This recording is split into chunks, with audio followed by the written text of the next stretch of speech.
सर्व मराठी महिन्यामध्ये मार्गशीर्ष महिना सर्वोत्तम का मानला जातो आणि ह्या महिन्यात काय करावे आणि काय करू नये यावर आधारित हा व्हिडिओ आहे. मार्गशीर्ष महिना हा भगवान श्री विष्णूचा सर्वात आवडता महिना आहे. या महिन्यात विष्णूजींची पूजा पाठ केली जाते. त्यांचे अगणित पुण्य मिळते. या महिन्यात लक्ष्मी पूजा करून त्या देवीजवळ तिच्या प्रिय म्हणजेच विष्णूच्या नाम मुखात राहू दे व त्या देवाची सावली सतत माझ्यावर राहू दे हे मागावे. विष्णूचे रामकृष्ण अवतार आहेत. यापैकी कोणत्याही देवाची पूजा ही विष्णूला मिळते. या महिन्यात रामरक्षा स्तोत्र, विष्णू सहस्रनामावली, भागवत ग्रंथ, भगवद्गीता वाचावी. याने विष्णू भगवान प्रसन्न होऊन मनातल्या इच्छा सर्व पूर्ण होतात. या महिन्यात जास्तीत जास्त नामस्मरणाकडे ध्यान द्यावे. नामाने त्या देवाची शक्ती आपल्या घरात वास करते. तुम्ही कोणत्याही देवाची पूजा करा, ती पूजा विष्णूलाच मिळते. कारण देव हा एकच असून प्रत्येक देव विष्णूची रूपे आहेत. म्हणजे सोनं हे एकच आहे, पण त्याचे वेगवेगळ्या प्रकारचे दागिने बनवले जातात, पण मूळ सोनं प्रत्येकात एकच आहे. म्हणून या महिन्यात लक्ष्मीपूजन, चंपाषष्ठी, दत्त जयंती, गीता जयंती हे सर्व सण असतात.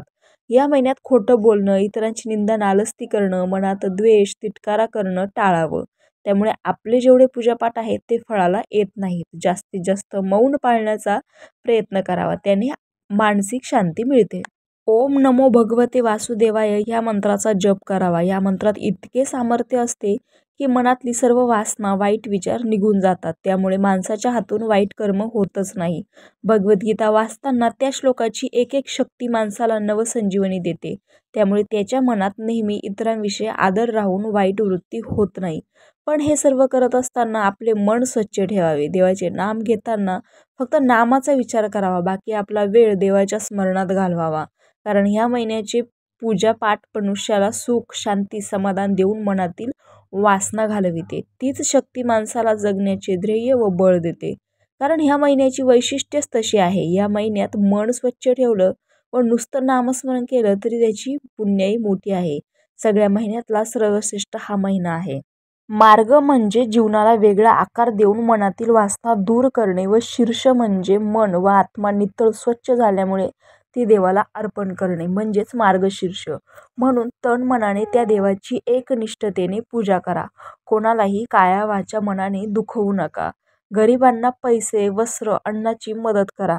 माणसात देव पाहणे हीच खरी विष्णुपूजा आहे. कारण प्रत्येक आत्म्यात तोच विष्णू वास करतो. त्या विष्णूमुळे आपले शरीर हे जिवंत आहे हे विसरू नका. म्हणून पूजापाठाबरोबर माणुसकीचाही धर्म पाळा.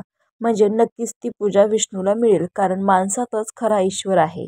ओम नमो भगवते वासुदेवाय. थोडक्यात काय तर आपल्याला आपल्या या महिन्यातले सर्व कर्म प्रामाणिक आणि पारदर्शक ठेवायचे आहे. थोडक्यात काय तर हा महिना संपल्यानंतर म्हणजेच आपलं नवीन वर्षही सुरुवात होते.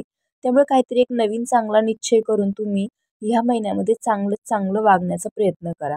रामकृष्ण हरी.